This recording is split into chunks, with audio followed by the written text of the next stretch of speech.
Salut à toutes et à tous, ici Gauthier de Academy. Je continue mes petites questions-réponses depuis chez la nounou, là où je viens de laisser ma fille. J'ai certainement une tête encore plus fatiguée que d'habitude parce que j'ai travaillé jusqu'à au moins 2h30 du matin pour préparer le lancement de la formation en anglais, l'art du didgeridoo. Je suis vraiment content, ça y est, j'ouvre enfin l'enseignement de Academy en anglais. Ça m'a pris beaucoup de temps. Voilà, donc n'hésitez pas à passer le mot si vous avez des anglophones autour de vous. Mais je ne fais pas cette vidéo pour faire cette annonce parce que je me doute bien que si vous l'écoutez en français, ça ne vous intéresse pas beaucoup. Dans cette vidéo, je voulais répondre à Wilhelmina, quelque chose comme ça. Désolé si je fais une erreur dans la prononciation.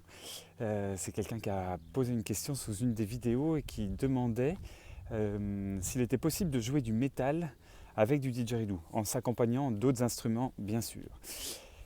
Oui, évidemment, oui.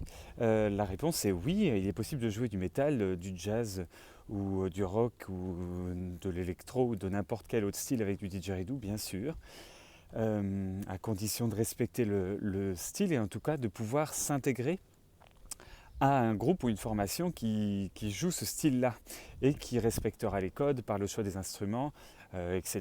Et puis le didgeridoo va venir colorer ou va apporter une touche. Donc ça, oui, il est possible de faire ça. Maintenant, je trouve que la question, c'est pas tant si c'est possible de le faire, parce qu'en fait, le didgeridoo, c'est un instrument rythmique. Il a quasiment tous les critères d'un instrument rythmique. Donc, comme tout instrument rythmique, on peut l'intégrer dans n'importe quelle formation. Après, le didgeridoo, il a quand même une particularité, c'est qu'il a son bourdon qui est quand même très particulier, qui remplit un panel de fréquences qui est quand même très large et qui prend beaucoup de place. Il a aussi une autre particularité, c'est qu'il a rarement été joué avec d'autres instruments. Certes, il y a eu des projets, certes, il a été joué, mais quand même, c'est très anecdotique par rapport à la plupart des instruments occidentaux que vous connaissez.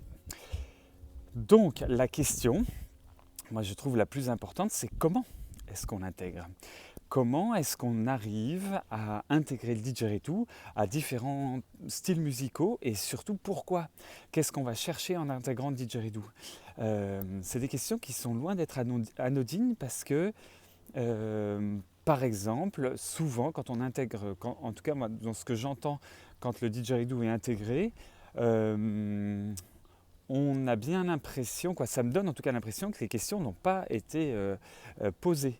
Donc en fait, on met du didgeridoo comme ça, en début de morceau par exemple, ça fait une super ambiance, un peu tribal, un peu cool, un peu je sais pas quoi, tous les mots que vous voulez dire, quoi que vous voulez, mais ça met une ambiance particulière qui est liée au didgeridoo. Mais par contre, après les instruments commencent et puis au bout de 30 secondes, on n'entend plus le didgeridoo, c'est terminé, il est passé à la trappe, on s'en fout, c'était là juste pour de l'ambiance. Ou alors sinon, on va faire un peu de rythmique, mais souvent la rythmique, elle va être sous-mixée dans l'ensemble général de l'équilibre du morceau, et donc on va entendre un petit machin qui se balade au fond. Mais alors, il faut être vraiment un pro pour entendre les phrasés que le joueur ou la joueuse fait. Souvent, c'est quand même pas bien mis en avant. Et ça, à mon avis, c'est parce que c'est dû au fait qu'on ne s'est pas posé ces questions-là, et surtout qu'on ne sait pas trop comment faire. En vrai, on se dit, c'est toujours. J'avais écrit un article là-dessus sur la place du didgeridoo dans la musique. Je voulais faire toute une série d'articles. J'en ai sorti déjà un premier. Pourquoi c'est un problème en gros et pourquoi on ne l'a pas encore résolu. C'est qu'en fait, on ne sait pas trop quelle place a le didgeridoo. Quelle place a une batterie dans un groupe de rock ? On le sait. Quelle place a la guitare, la basse, le chanteur, la chanteuse, peu importe. Dans n'importe quelle formation où il y a eu déjà des centaines et des milliers de groupes qui ont été créés, voire des centaines de milliers de groupes. On connaît la place de chaque instrument, on sait pourquoi ils sont là, on sait leur rôle. Le didgeridoo, on ne sait pas. On a tout inventé, sauf je crois que le pire, c'est qu'on n'a même pas, on ne s'est pas posé la question de se dire, attends, qu'est-ce que je veux aller raconter avec mon didgeridoo ? Et ça, cette question-là, pourquoi on ne se l'est pas posée à mon avis, c'est que ça vient après d'autres questions. C'est quelle place le didgeridoo a dans la composition ? ou ça vient après, en tout cas c'est la méta-question, c'est la question qu'englobe tout ça. Mais sinon, quelle place le didgeridoo a dans la composition? Donc ça veut dire à quel moment on lui fait de la place, à quel moment on enlève des instruments pour qu'on puisse l'entendre et qu'on n'est pas obligé de le sous-mixer, de le mettre hyper bas. Mais pour se poser cette question-là, il faut se dire, mais attends, mais comment est-ce que je joue, comment je peux avoir une liberté de créer du rythme avec mon didgeridoo dans la contrainte des souffles continus, des différents souffles continus qui sont quand même une grosse particularité du didgeridoo, mais aussi une contrainte qu'il faut réussir à gérer dans les rythmiques.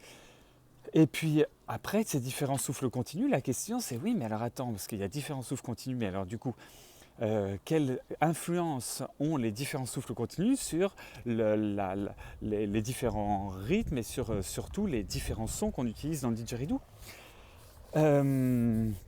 Toutes ces questions-là, moi, c'est des questions qui sont hyper importantes, qui me hantent depuis que j'ai commencé le didgeridoo quasiment. Et du coup, voilà, je trouvais ça important de vous les partager. Moi, c'est ce qui m'anime.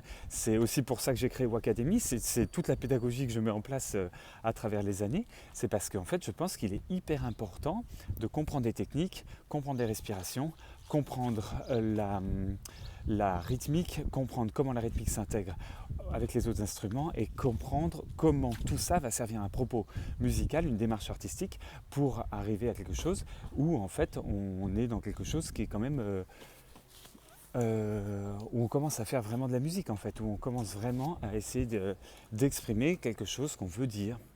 Et ça, je crois pas que ce soit beaucoup fait. Et je trouve ça dommage, hein, vous l'entendrez peut-être dans la frustration de ma voix.